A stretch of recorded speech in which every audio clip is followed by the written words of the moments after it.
विधानसभा चुनाव से पहले बूथ कमेटी को सशक्त बनाने हेतु आयोजित हुआ जदयू की बैठक। तस्वीरें बेगूसराय जिला अंतर्गत बलिया प्रखंड क्षेत्र की है। दरअसल बलिया प्रखंड क्षेत्र अंतर्गत परमानंदपुर पंचायत स्थित पैक्स गोडाउन भवन परिसर में जदयू के पंचायत इकाई की बैठक हुई, जिसमें विधानसभा चुनाव से पहले ही बूथ कमेटी इकाई को सशक्त और मजबूत बनाना है तथा पार्टी की मजबूती पर भी विस्तृत रूप से चर्चा हुई।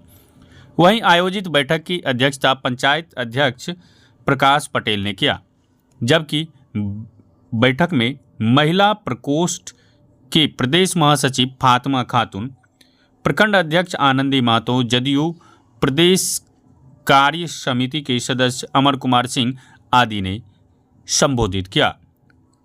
80% लोग उनके नीति, नियत और विकास को मानने वाले लोग हैं इस पंचायत, और यहाँ उनके मानने वाले लोग भी बैठे हुए हैं। लेकिन इतना काम करने के बाद 2020 का जो चुनाव हुआ, 2010 का चुनाव भी आपने देखा कि विपक्षी पार्टियां खास करके राजद बिहार में मात्र 22 सीट पर सिमट गए। तमाम लोग एकजुट थे, एनडीए गठबंधन एकजुट था, जिसके कारण हम उसको 22 सीट पर समेट पाए। लेकिन फिर उसके बाद वो मुख्यमंत्री भी बनना नहीं चाह रहे, लेकिन प्रधानमंत्री और अमित शाह के विशेष आग्रह पर भारतीय जनता पार्टी के साथ तो गठबंधन था ही, वो मुख्यमंत्री के कुर्सी को संभाला। और अब जिस तरह से भी हो गठबंधन में रहकर बिहार का विकास बिना किसी के दबाव में रहे हुए आज बिहार का विकास कर रहे हैं। अगर उनको कहीं से भी लगता है कि कोई भी पार्टी चाहे कि नीतीश कुमार कमजोर हो गया, 43 सीट का पार्टी हो गया है, हम इसको दबाव में रहकर ये मुख्यमंत्री के कुर्सी पर बैठना चाहते हैं, बैठे रहना चाहते हैं, इसलिए हम इनसे दबाव में काम कराना चाहेंगे, वो कभी बर्दाश्त नहीं करते हैं। इसीलिए जिसका भी गठबंधन हो उसको बनाते हैं।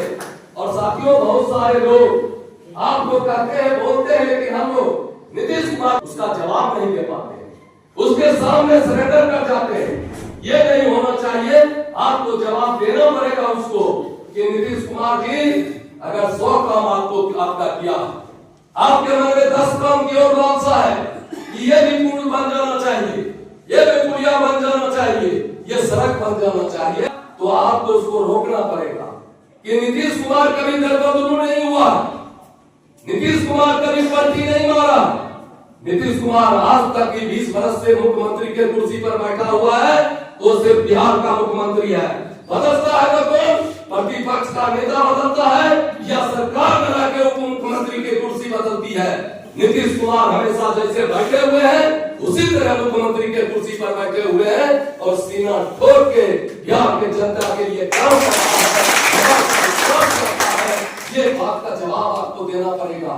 आप विरोधी लालू यादव का लोग कोई आपको बोले ये आपका नेता पलटते रहता है, तो आपको कहना पड़ेगा पलटते तुम हो, तुम्हारा नेता पलटता है। सत्ता पाने के लिए, उप मुख्यमंत्री बनने के लिए, मुख्यमंत्री बनने के लिए तुम पलटता है। मेरा नेता अपने नीति और अपने सिद्धांतों पर चलता है और विकास बिहार में सभी जाति, धर्म और समुदाय के लोगों को साथ लेकर चलता है। ये नीतीश कुमार का किया हुआ कर्म आपके जनता दल के साथियों के साथ है, उसके अनुसार आपको चलना होगा। क्या है तो आपको बताने की जरूरत है। जो रोड का जो चुके आप दीरावासी हैं, आप यहाँ बता सकते हैं कि आज नीतीश कुमार के राज्य में दीरा की जो स्थिति है, एक रोड में बैठिए और इधर से 6 पंचायत में एक बार निकलिए, आप दीरा के 6 पंचायत का भ्रमण कर सकते हैं। ये ऐसा परिकल्पना किसी ने सोचा भी नहीं था। लालू यादव का रास्ता तो कहता है दीरा है, इसमें सड़क बनेगा, कल बह जाएगा, टूट जाएगा, कभी बनाने के लिए कोई सोचा ही नहीं। लेकिन नीतीश कुमार जी आज बिजली हो, शिक्षा हो, स्वास्थ्य हो, बिजली और सड़क के मामला में इंफ्रास्ट्रक्चर खड़ा करके तैयार कर दिया है कि आप तमाम लोगों को कोई रोजगार करना है, कोई काम करना है, आप करिए, कभी आपको बिजली नहीं कटेगी। और कोई सामान यहाँ से आप अगर ग्रामीण क्षेत्र में भी कोई इंडस्ट्रीज कोई लगाता है तो आप यहाँ से सामान धोके लेके जाने में आपको कोई कठिनाई नहीं होगी।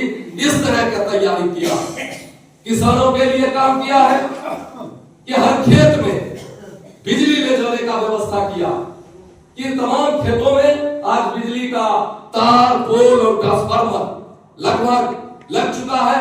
कहीं किसी कारण से कोई पंचायत में हो, कहीं हो, आज वहां पर चालू नहीं हुआ होगा, लेकिन उसमें भी वो लगे हुए हैं, आपके काम के लिए हमेशा लगे हुए रहते हैं। इसीलिए आपको देखना पड़ेगा, यहाँ तमाम लोग किसान बैठे हुए हैं। कुछ कठिनाई इस बार खाद का निश्चित रूप से हुआ है, चाहे केंद्र सरकार के नीतियों के कारण हुआ हो, चूंकि केंद्र के सरकार की सोच कुछ होती है, जो हो सकता है सरकार की सोच से हमारी सोच मेल नहीं खाती है, चूंकि हम अपनी बात सोचते हैं, अपने बारे में सोचते हैं, और दिल्ली में जो भी सरकार बैठी हुई है, पटना में जो सरकार बैठी हुई है, वो आगे 150 वर्ष के बारे में, उस भविष्य के बारे में भी सोचता है। हम सोचते हैं कि मेरा जीवन यहाँ कैसे सुखमय खत्म हो जाए और इसको पार करके हम इस धरती से चले जाए, लेकिन मेरे जाने के बाद भी जो जनरेशन पैदा लिया है इतना छोटा है, उसका जब बच्चा आएगा तो वो कैसे इस धरती पर रहेगा। अगर खाद का प्रयोग बहुत ज्यादा होगा, ये जमीन बंजर हो जाएगी। तो उसके लिए सरकार को सोचने का काम है। 150-200 वर्ष आगे का भी कुछ प्लानिंग होता है सरकार का। हो सकता है उसी के कड़ी में आप जो केमिकल खाद का यहाँ किल्लत हुआ है, हो सकता है कि खाद का संख्या आधा अधिक कम कर दिया गया।